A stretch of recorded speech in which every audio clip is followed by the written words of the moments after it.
Jadi 1.300.000 formasi ini adalah wajah baru Indonesia.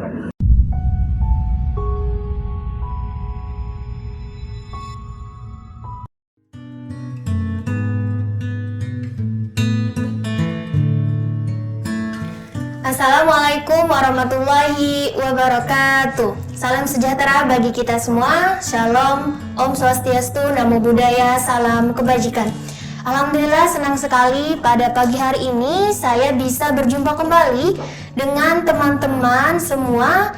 Dan pada pagi hari ini saya yang akan memandu acara sesi program terbaru Inspektorat Jenderal Kementerian Agama Republik Indonesia, yakni CPNS Corner.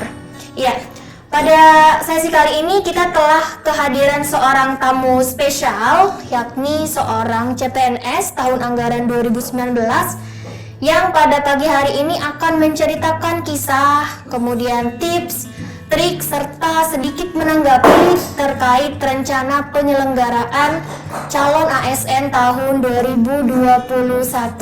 Baik, langsung saja kita sapa tamu kita pada pagi hari ini. Halo Mas Imam. Halo, Maudi. Iya, bagaimana nih kabarnya Mas Imam? Alhamdulillah sehat. Alhamdulillahirabbil alamin. Iya. Mas Imam ini adalah seorang calon auditor di Inspektorat Jenderal Kementerian Republik Indonesia. Untuk lebih mengenal bagaimana Mas Imam, mari langsung kita perkenalkan saja ya. Ya, silakan Mas Imam diperkenalkan namanya, kemudian asalnya dari mana, saat itu kuliah di mana, serta formasi saat mendaftar sebagai CPNS di Inspektorat Jenderal itu apa? Ya. Oke, terima kasih Maudi. Oke teman-teman, Assalamualaikum warahmatullahi wabarakatuh. Perkenalkan, nama saya M. Imam Syafi'i, biasa dipanggil Imam seperti teman saya tadi sampaikan. Saya asal dari Lamongan, kota soto ya, atau kalau kita biasanya teman-teman bisa tahu pecel lele Lamongan ya, itu salah satu khas dari kota Lamongan. Saya berasal dari alumni Universitas Negeri Surabaya, salah satu universitas negeri di Surabaya. Kemudian saya ngambil formasi auditor ahli pertama di tahun anggaran 2019. Alhamdulillahnya keterima, dan alhamdulillah juga berbarengan dengan saya keterima, istri saya juga keterima. Masya Allah. Jadi barengan juga di sini ya, alhamdulillah. Alhamdulillah, iya. Jadi Mas Imam ini ternyata aslinya dari Surabaya, Mas ya? Oh, Lamongan. Oh iya, Lamongan, tapi kuliahnya di Surabaya. Agak lama di Surabaya. Baik. Nah, Mas Imam, kita sedikit menanggapi nih terkait berita baik yang telah disampaikan oleh Kemenpan RB di awal Maret tahun 2021 ini, yang dikatakan bahwa akan ada rencana penyelenggaraan calon ASN tahun 2021 ya Mas Imam ya? Benar sekali.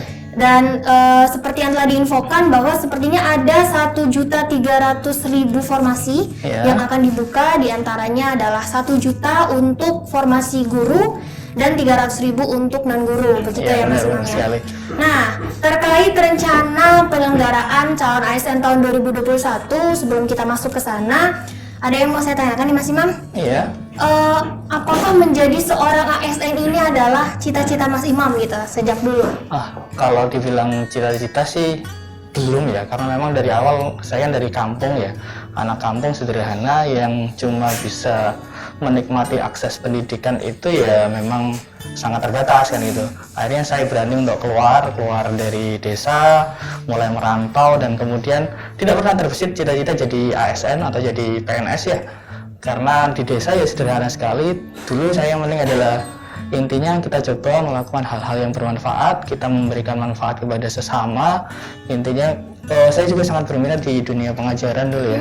Saya juga minat guru sebenarnya. Dulu pengen sekali ngajar. Tapi kemudian wah, mungkin ini jalannya, takdir Tuhan mengantarkan saya di Itjen ini sebagai formasi CPNS di auditor. Seperti itu, Mbak Adi. Iya.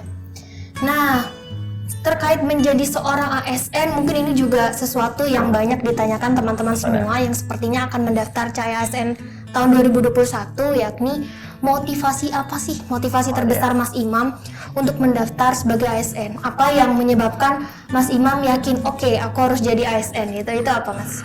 Kalau keyakinan itu tumbuh ketika kita ingin dan turut mengambil peran ya. Jadi teman-teman di sini yang nanti akan masuk atau berproses dalam proses seleksi CASN, pastikan dulu adalah tata niatnya, targetnya apa. Kalau di sini saya berharap di Kementerian Agama yang kebetulan pada saat itu kan dibuka ya, salah satu kriteria formasinya adalah kualifikasinya adalah S1 pendidikan. Jadi saya ada di sana, kemudian saya baca formasinya auditor. Oh, auditor itu tugasnya apa sih? Oh, menjaga dari integritas suatu lembaga. Di sini integritas yang dijaga adalah di Kementerian Agama. Oke, satukan dengan visi kita, kemudian kita coba aktualisasi itu menjadi suatu gerakan, sehingga apa yang kita lakukan itu menjadi arus gitu aja. Jadi semuanya berjalan sesuai dengan yang ditakdirkan seperti itu. Yang pertama adalah satukan visinya, lihat dulu teman-teman kalau yang pengen jadi ASN, lihat dulu formasinya, lihat kualifikasinya, kemudian baru daftar. Jadi jangan asal formasinya banyak nih, kemudian daftar, tapi kualifikasinya tidak sesuai. Jadi teman-teman perhatikan baik-baik. Itu adalah salah satu mungkin trik ya. Trik pertama yang harus kita lakukan adalah pilih yang pasti dan pilih yang sesuai dengan karakter kita. Mungkin itu. Oh iya, baik. Ternyata Mas Imam ini punya background seorang sarjana pendidikan ya. Benar.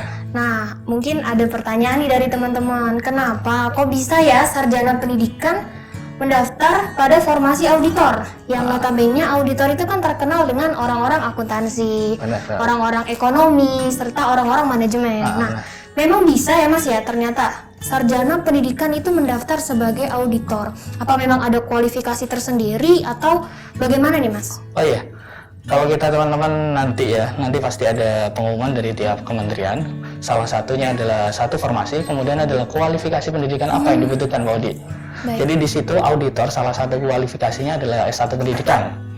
Jadi saya masuk di dalam itu. Kemudian saya putuskan untuk mendaftar itu. Setelah dapat pengumuman, saya daftar karena sesuai dengan itu. Tapi ketika kita masuk tentu ada adaptasi karena kita tahu bahwasanya auditor itu masuk di rumpun ekonomi keuangan kan ya. Jadi memang benar-benar harus belajar lebih. Teman-teman yang asalnya dari pendidikan harus belajar lebih untuk mengupgrade kemampuan di bidang auditor. Alhamdulillah di beberapa waktu ini selama menjadi CPNS kami diberikan kesempatan untuk orientasi, diberikan pembekalan sehingga setidaknya membekali kami sebelum kami benar-benar menjadi auditor. Oke, baik. Ternyata teman-teman untuk mendaftar CPNS atau CASN nanti teman-teman perlu memperhatikan kualifikasi ya Mas ya. Kualifikasi formasi tersebut. Apa saja yang diminta, syarat apa saja yang harus dipenuhi. Terkait syarat nih Mas, apakah untuk menjadi seorang auditor juga mensyaratkan TOEFL ITP? Seperti beberapa instansi yang ternyata membutuhkan TOEFL ITP, misalkan minimum 500 atau sebagainya. Apakah ada itu Mas? Kalau di auditor tidak ada ya, tapi pasca kita sudah masuk, kita memang benar-benar diajak juga untuk mengupgrade karena bagaimanapun nanti untuk pengembangan karir kita butuh untuk mengupgrade kemampuan bahasa Inggris, kemampuan life skill ataupun soft skill kita juga akan dilatih di sini. Jadi teman-teman untuk syarat itu memang belum, tapi ketika sudah masuk itu akan dilatihkan kepada kita. Iya. Nah, Mas Imam, ternyata kan untuk rencana adanya penyelenggaraan memang sudah ada, tapi untuk syaratnya mungkin belum ada publikasi tersendiri dari Kemenpan RB. Kira-kira perlu nggak sih teman-teman yang akan mendaftar CASN 2021 ini mempersiapkan TOEFL gitu? Siapa tahu di tahun ini itu memang dibutuhkan itu. Iya. Yang pertama harus disiapkan teman-teman adalah siapkan mental dulu teman-teman, karena proses ini adalah proses yang panjang. Bagaimana kita tahu sekarang juga dalam kondisi pandemi, tapi alhamdulillah saya kira BKN atau penyelenggara pasti sudah beradaptasi. Kami CPNS 2019 adalah salah satu seleksi terpanjang ya. Kami 2019 baru masuk di 2021. Mungkin nanti akan yang di 2021 akan sudah beradaptasi. Jadi mungkin ada perubahan-perubahan yang menyesuaikan dengan kondisi pandemi. Tapi sekali lagi disiapkan mentalnya, disiapkan kesehatannya. Kita tidak mau ketika kita sudah mengikuti tes kemudian kita sakit atau sejenisnya sehingga kita tidak bisa atau tersisi karena faktor kesehatan. Kemudian pastikan teman-teman juga pilih yang benar. Pastikan sesuai kualifikasinya, pastikan sesuai dengan kalau orang-orang bilangnya passionnya, paling tidak passion apa yang teman-teman harapkan ketika nanti menjadi ASN. Seperti kita ketahui kan yang dibuka bukan hanya PNS ya, ada P3K juga kan ya. P3 level guru sekitar 1 juta formasi untuk teman-teman guru, kemudian ada 160.000 sampai 300.000 untuk yang PNS. Itu adalah kesempatan yang terbuka lebar teman-teman. Silakan dicari informasinya. diakses via googling dan lain sebagainya, pasti banyak informasi itu. Gitu sih Mbak Di. Oke, baik. Ternyata banyak sekali persiapan yang bisa dilakukan teman-teman sambil menunggu jadwal ya Mas ya. Benar. Jadwal kapan sih CSN 2021 ini dibuka. Nah, menurut Mas Imam sendiri terkait berita adanya rencana penyelenggaraan CSN ini, bagaimana sih Mas menurut tanggapan Mas Imam? Ini suatu kesempatan, kalau bisa kesempatan teman-teman yang ingin mengabdikan dirinya kepada negara pastinya ya. Jadi ini adalah panggilan. Kalau dulu teman-teman ada seperti anggapan bahasanya jadi PNS atau ASN itu ya cuma ongkang-ongkang aja, tapi karena kita tidak pernah masuk di dalamnya. Nah sekarang kita masuk, kita perbaiki. Jadi kesempatan terbuka sekitar 1 juta formasi ini adalah kesempatan kita untuk turut memperbaiki bangsa ini. Jadi jangan lewatkan kesempatan ini, persiapkan dengan baik. Banyak juga kita sudah diberi kemudahan ya. Kemudahan teknologi ini luar biasa teman-teman. Saya sendiri ketika daftar CPNS, saya terbantu dengan konten-konten di sosial media, di YouTube. Itu sangat membantu sekali. Saya belajar dari konten-konten di YouTube. Mungkin ini yang teman-teman bisa lakukan sebelum formasi itu dibuka, kuatkan pondasinya di SKD. Setelah itu baru kita persiapan untuk SKB. Jadi SKD ini adalah saringan pertama dan kita harus lolos di situ. Paling 3 besar di tiap formasinya. Ada 1 formasi berarti 3 besar, ada 2 formasi berarti 6 besar dan seterusnya ya. Jadi teman-teman disiapkan mulai dari TIU, kemudian TKP, TWK, itu hal-hal yang bisa kita pelajari. Saya aja mulai belajar itu sekitar 3 bulan sebelum tes. Jadi semua pasti bisa, insya Allah bisa. Selama kita memang harus tekun, serius. Intinya itu, tekun dan serius sih. Insya Allah pasti lolos kalau sudah memang jodohnya, seperti itu.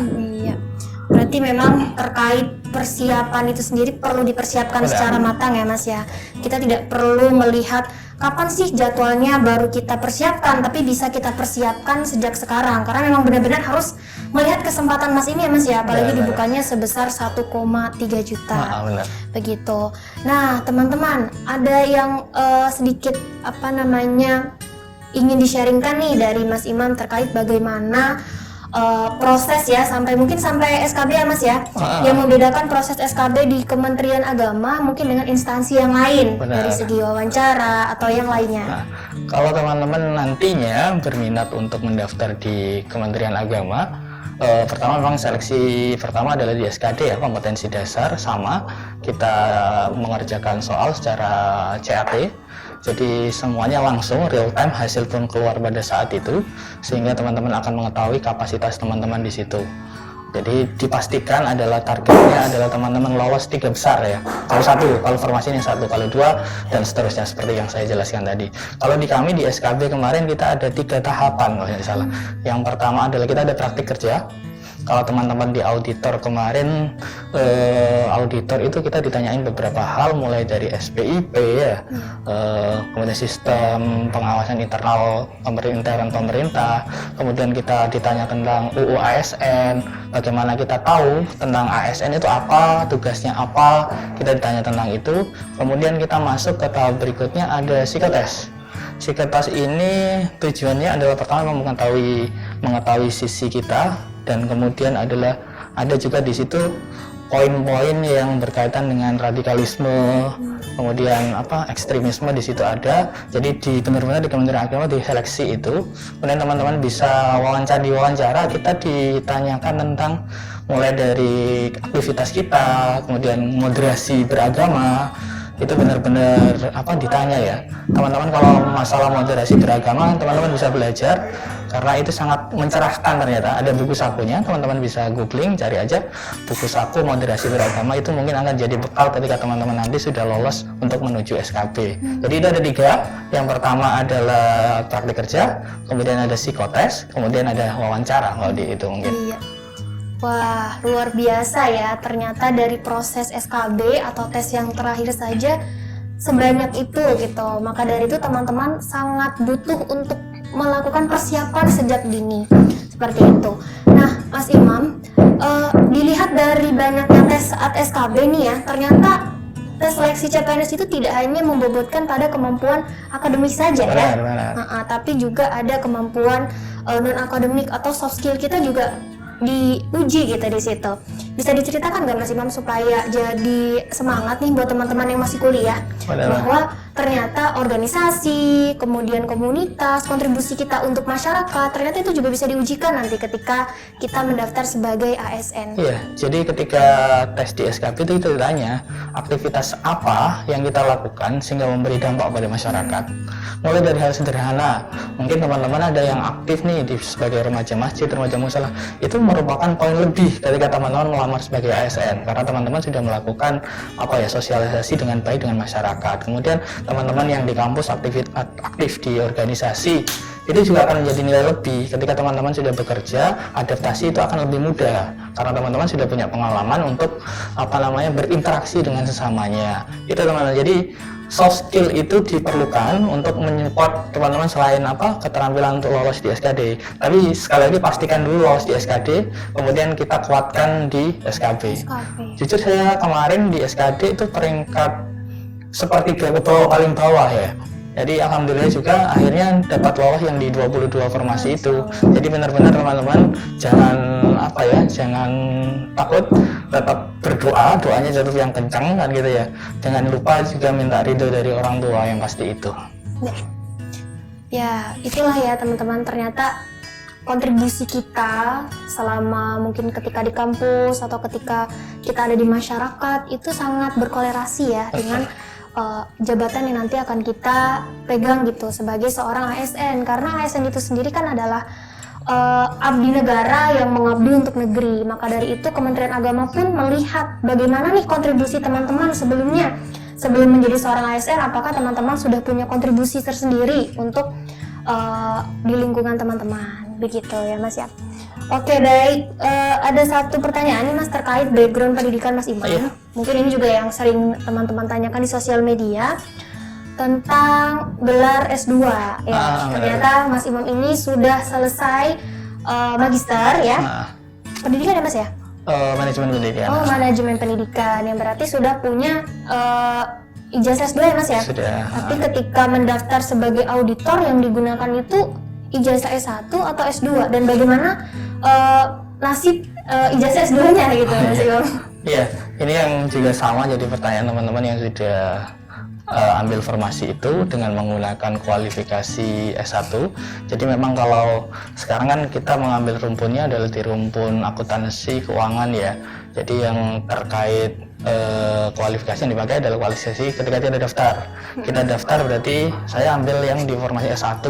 Jadi yang dipakai adalah di S1. Nah, sementara kalau yang S2-nya untuk sementara ini memang belum bisa dipakai karena posisinya adalah memang juga tidak sesuai rumpunnya karena saya manajemen pendidikan juga. Jadi ya itu konsekuensi dari sebuah pilihan teman-teman. Ketika sudah memilih itu ya sudah kita lakukan. Mungkin di kesempatan lain kita bisa mengupgrade lagi. Mungkin ketika dia jadi ASN juga banyak sekali peluang untuk kita lanjut studi. Salah satu target saya selain untuk mengabdikan diri adalah memang ini harus diupgrade. Pekerjaan yang baik itu adalah pekerjaan yang mampu menghidupi kita tapi juga bisa mengupgrade intelektualitas kita, kemampuan kita bersosialisasi, life skill kita. Itu adalah saya yakin menjadi ASN adalah tempat yang tepat untuk teman-teman mengupgrade itu semua. Iya baik. Sedikit ini ya Mas ya, klarifikasi nih Mas. Kebetulan kan Mas Imam itu S1-nya pendidikan, S2-nya pendidikan, dan memang yang dibutuhkan di auditor juga pendidikan. Kalau misalkan ada kasus seperti ini Mas, yang dibutuhkan pada formasi itu sarjana hukum ya. Kemudian ternyata si pendaftar ini S1-nya sarjana pendidikan, tapi S2-nya itu magister hukum. Apakah bisa gitu mendaftar dengan menggunakan ijazah S2 magister hukum supaya sesuai gitu seperti formasinya dari bagian hukum? Jadi kalau kembali lagi dibaca dengan detail, dibaca dengan letter lock, kualifikasi pendidikan apa yang dibutuhkan ya teman-teman. Jangan sampai ketika kita sudah berproses baru tahu, oh aku tidak sesuai kan. Beberapa kasus juga kita menemukan kualifikasi pendidikannya tidak sesuai dengan yang dibutuhkan atau yang disampaikan oleh PKN kan gitu.